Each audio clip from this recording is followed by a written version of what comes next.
Sebuah preseden buruk kembali terjadi dalam dunia penegakan hukum di Indonesia. Dr. Togar Situmorang, seorang advokat papan atas dan praktisi hukum kenamaan asal Bali, dijatuhi hukuman pidana oleh lembaga peradilan. Kasus ini tercatat sebagai peristiwa pidana besar pertama di Indonesia yang menjerat seorang pengacara murni hanya karena ia menjalankan fungsi profesinya di atas fondasi hukum yang terang benderang. Padahal, rekam jejak kerja Dr. Togar dalam perkara ini didasari oleh dokumen-dokumen legal yang sah, yaitu 21 surat kuasa baik untuk perkara pidana maupun perdata, ditambah 2 perjanjian pemakaian jasa hukum. Dokumen-dokumen inilah yang menjadi landasan bagi Togar untuk mewakili, mendampingi, dan memperjuangkan kepentingan hukum kliennya. Namun ironisnya, dasar kerja profesional tersebut justru dipelintir dan berubah menjadi titik utama yang membawanya masuk ke ruang pidana. Salah satu bagian putusan yang paling dipersoalkan dan dinilai sangat cacat hukum adalah terkait masalah honorarium. Majelis Hakim memasukkan fee atau honorarium profesi sebesar Rp550 juta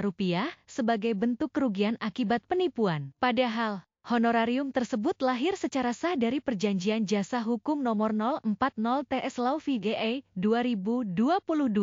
Pertimbangan hakim ini dinilai bertabrakan langsung dengan prinsip dasar Undang-Undang Advokat. Pasal 21 UU Advokat secara tegas mengatur bahwa seorang advokat berhak menerima honorarium atas jasa hukum yang telah diberikan kepada kliennya. Jika honorarium profesi yang lahir dari perjanjian sah lantas dianggap sebagai kerugian tindak pidana, lalu apa arti dan fungsi dari pasal 21 UU Advokat? Apakah ke depan setiap fee yang diterima oleh advokat bisa dipersoalkan dan dipidana? Ini adalah bentuk ironi hukum yang nyata. Dokumen-dokumen kerja tersebut dikembalikan kepada terdakwa karena diakui secara sah sebagai miliknya.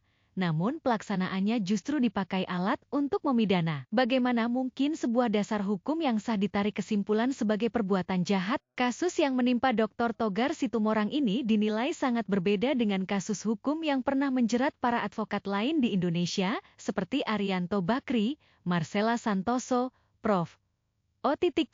Kaligis, Frederick Yunadi, Lukas, Harini Wijoso, Kasman Sangaji, maupun Berta Natalia Ruruk Kariman yang umumnya tersangkut masalah contempt of court atau obstruction of justice, bukan karena penarikan honorarium kerja yang sah. Menanggapi putusan dan kejanggalan hukum ini, berikut adalah pernyataan langsung dari kuasa hukum Dr. Togar Situmorang, Rinto Maha, sesaat setelah jalannya persidangan di pengadilan. Kalau putusannya tentu apa yang menjadi pertimbangan hakim kita hormati, ya. Tetapi begini, saya tadi kan bertanya, ya, hakim sepakat tidak atau dalam situasi ini sepakat tidak dengan istilah 613 KUHP, ultimum remedium, ya. Kan KUHP baru sudah ada istilah itu, bahwa jalur pidana atau jalan pidana adalah jalan terakhir, ya. Kalau mereka bilang sepakat dengan 613 KUHP, maka administrasi yang ditempuh adalah peradilan etik di dalam Dewan Etik Profesi. Dan itu yang kita sesalkan, ya. Hakim tidak ada pertimbangan ke situ. Ya, kita jelas depan hakim tadi sampaikan kita akan kasasi. Kita nyatakan kasasi dan saya sampaikan tegas, ya, mulai dari PN, ya, mulai dari diterimanya laporan polisi, ya, masuk penyidikan, masuk P21, proses penuntutan, sampai ke proses di pengadilan negeri itu, ya, itu adalah peradilan sesat, ya, karena dalam pertimbangan hakim PN Denpasar memasukkan istilah-istilah perjanjian atau kontraktual antara klien dengan advokat sebagai delik. Ya, delik tipu gelap. Itu yang pertama. Yang kedua, memasukkan dalam pertimbangan honor 550 juta sebagai delik pidana. Ya, dan saya nggak berubah sampai hari ini bahwa istilah yang saya sampaikan bahwa itu peradilan sesat. Ya, dan peradilan sesat itu dikuatkan di pengadilan, bahkan ditambahkan, ya, hukumannya tadi jadi 3 tahun, ya. Makanya saya tadi tanya kepada majelis, bisa nggak? boleh nggak majelis semua, saya tanya tuh. Saya tidak puas, saya laporin ke kantor polisi, Bapak Ibu semua majelis. Kan nggak jawab tadi. Kenapa saya bertanya begitu? Bukan saya lancang, tapi 613 KUHP ya, itu jelas ultimum remedium. Ya, kalau kita merasa tidak puas, maka larinya ke peradilan etik. Peradilan etik di pengadilan ada Bawas, ada KY. Kalau peradilan etik di advokat, ada Mahkamah Kehormatan Advokat, Mahkamah Profesi. Jadi punya peradilan etik sendiri. Kalau di kejaksaan ada peradilan etik, ya di advokat ada. Harusnya begitu. Karena menyangkut perjanjian dan banyak ya surat kuasanya, 21.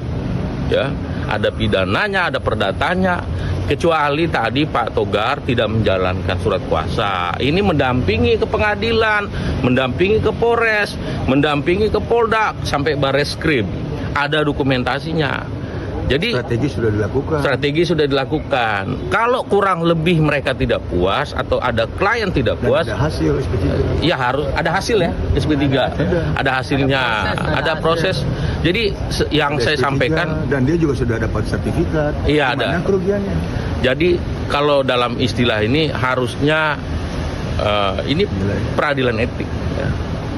Ya, jadi hakim sampai hari ini di tingkat PN dan tingkat banding tidak sepakat dengan istilah yang sudah diatur di Undang-Undang 613 KUHP bahwa hukum pidana adalah ultimum remedium. Gitu, Bang. Dan MK. Oh iya, satu lagi.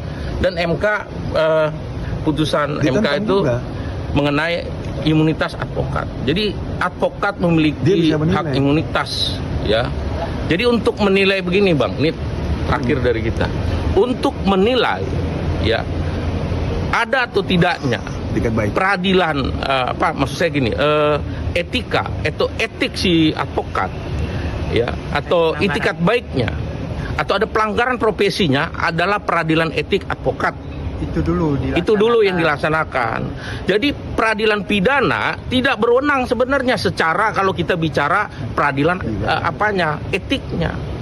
Ya, karena peradilan pidana itu kan peradilan yang harus dijalankan ketika semua tahapan administrasi, perdata sudah dijalankan. Kan primum remediumnya adalah peradilan administrasi di 613 KUHP. Gitu, Bang, ya. Kasus ini kini menjadi sorotan tajam bagi komunitas advokat dan pengamat kebijakan hukum di seluruh Indonesia. Karena dinilai dapat mengancam imunitas serta independensi profesi pengacara dalam membela keadilan.